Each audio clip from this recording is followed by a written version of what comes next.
Welcome to Kunjal's kitchen. આજે આપણે બનાવીશું શિયાળામાં બનાવીને ખવાય તેવા મેથી બાજરીના વડા. અને આ વડા થોડા અલગ રીતે બનાવીશું જેથી એકદમ ટેસ્ટી બનશે.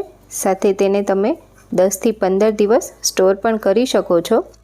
તો રેસીપી પસંદ આવે તો છેલ્લે સુધી જોઈ એક લાઈક કરી દેજો, સાથે ચેનલને સબસ્ક્રાઈબ કરી દેજો. તો વડા બનાવવા સૌથી પહેલાં લસણવાળી ચટણી બનાવીશું. તો તેના માટે મેં અહીં 2 ચમચી લસણ લીધું છે, સાથે 1 ચમચી લાલ મરચું પાવડર અને સ્વાદ પ્રમાણે મીઠું લઈશું. અને બધી જ વસ્તુને ખાંડી લેવાની છે. તો મીઠું લેવાથી લસણ સરળતાથી ખંડાઈ જશે અને આ રીતનું થોડી દરદરી રહે તેવી પેસ્ટ તૈયાર કરી લઈશું. હવે આપણે બીજા વાસણમાં 3 ચમચી જેટલું દહીં લઈશું અને આ થોડું ખાટું હોય એવું દહીં લેવાનું છે જેથી વડાનો સ્વાદ એકદમ સરસ આવે. તેમાં 2 ચમચી ગોળ લઈશું. તો ગોળને મેં આ રીતે સમારીને લીધો છે. અહીં ગળપણ તમારી ઈચ્છા પ્રમાણે તમે વધારે ઓછું લઈ શકો છો. હવે ગોળને દહીં સાથે પ્રોપર મિક્સ કરી લઈશું અને તેને થોડીવાર માટે સાઈડ પર મૂકીશું જેથી ગોળ સરસ પીગળી જશે દહીંમાં. હવે વડા માટેનો લોટ બાંધીશું. તો સૌથી પહેલાં અહીં મેં અડધો કપ સમારેલી મેથી લીધી છે અને તેની સાથે જ 5 કપ જેટલા લીલા ધાણા લીધા છે. તો મેથીના વડામાં ધાણા લેવા ઓપ્શનલ છે, પણ ધાણાથી આ વડાનો ટેસ્ટ એકદમ સરસ આવે છે એટલે મેં લીધા છે. સાથે તેમાં સ્વાદ પ્રમાણે મીઠું નાખીશું, અડધી ચમચી હળદર લઈશું અને અડધી ચમચી લાલ મરચું પાવડર લઈશું. હવે તેમાં 1 મોટી ચમચી તેલનું મોણ લેવાનું છે અને સાથે જ તૈયાર રાખેલી લસણવાળી ચટણી લઈ લેશું. તો આ 1 ચમચી જેટલી લસણવાળી ચટણી છે એ બધી જ લઈ લેવાની છે અને પહેલાં બધી જ વસ્તુને પ્રોપર મિક્સ કરીશું. તો આવું કરવાથી મેથીમાંથી પાણી પણ છૂટું પડશે જેથી લોટ બાંધવામાં સરળતા રહેશે અને બીજા બધા મસાલા એકબીજા સાથે પ્રોપર મર્જ થઈ જશે એટલે મેથીના વડાનો ટેસ્ટ બહુ જ સરસ આવશે. તો એકવાર આ રીતે મેથીના વડા ચોક્કસથી બનાવી જોજો. હવે તેમાં તૈયાર રાખેલું જે દહીંનું મિશ્રણ હતું ગોળવાળું એ લઈ લેશું અને અત્યારે આપણે બધું જ દહીં લઈ લેવાનું છે. હવે તેમાં અડધો કપ બાજરીનો લોટ લઈશું. તો આ લોટ થોડો દરદરો હોય એવો લેવાનો છે.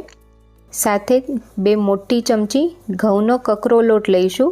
તો જે ભાખરી માટે યુઝ કરતા હોઈએ એ જ લોટ લીધો છે. સાથે 2 મોટી ચમચી ચણાનો લોટ લઈશું. તો ચણાના લોટથી પણ આ વડાનો ટેસ્ટ બહુ જ સરસ આવે છે એટલે ચોક્કસથી લેજો. હવે બધા જ લોટને મેથીના મિશ્રણમાં પ્રોપર મિક્સ કરીશું અને લોટ બાંધતા જઈશું. તો અત્યારે આ લોટ બાંધવા માટે મારે બિલકુલ પણ પાણીનો ઉપયોગ નથી થયો, પરંતુ જો તમને જરૂર લાગે તો તમે 1 ચમચી પાણી અથવા તો 1 ચમચી દહીંનો ઉપયોગ કરીને પણ લોટ બાંધી શકો છો. અહીં મેથીનું પાણી છૂટ્યું હતું તેમાંથી અને જે દહીં લીધું હતું તેમાંથી જ લોટ બંધાઈને તૈયાર થઈ ગયો છે. હવે આ લોટમાં 1.5 ચમચી જેટલા તલ નાખીશું અને તેને પણ પ્રોપર મિક્સ કરી લઈશું. તો આ લોટ મીડિયમ કઠણ બાંધીશું, ઢીલો પણ નહીં બહુ અને બહુ કડક પણ નહીં તેવો તૈયાર કરવાનો છે. હવે લોટ બંધાઈને તૈયાર છે તેમાં 5 ચમચી જેટલું તેલ લગાવીને લોટને થોડો તેલવાળો કરી લઈશું જેથી વડા વાળવામાં સરળતા રહે.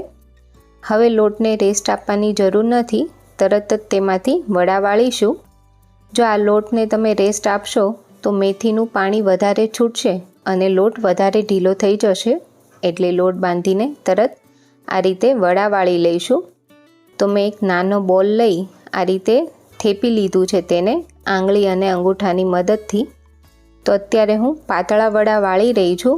તમને થોડી થિકનેસવાળા ગમે તો થોડા જાડા પણ તમે તૈયાર કરી શકો છો, પરંતુ જો આ રીતે પાતળા વડા હશે તો તેને તમે લાંબો સમય સુધી સ્ટોર કરી શકશો. તો આવી રીતે બધા વડા વાળીને તૈયાર કરી લઈશું. તો વાળીને તૈયાર રાખેલા વડાને તળી લઈશું અને વડા તળવા માટે એકવાર તેલ પ્રોપર ગરમ કરીને પછી ગેસની ફ્લેમ મીડિયમ કરી દઈશું અને તેમાં વડા લઈ લઈશું તળવા માટે. તો આ વડાને મીડિયમ ટુ સ્લો ફ્લેમ પર તળવાના છે, જેથી અંદર સુધી એ પ્રોપર તળાય અને કાચા ના રહે.